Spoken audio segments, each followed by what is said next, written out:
Yung ating pork menudo. Yummy, yummy! Eto, magluluto tayo ng pork menudo. Binabad ko na to sa kalamansi at saka toyo. Okay. So, yan, ginigisa ko na yung ating bawang. Then, sibuyas. Then, yung ating kamatis.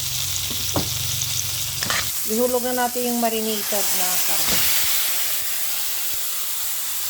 Lagyan natin ng tubig para lumambot yung ating karne.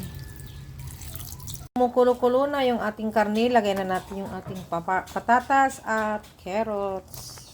Okay, ihalo na rin natin yung ating liver spread. Ayan. Konting suka. Okay. Lagyan natin ng konting tomato sauce.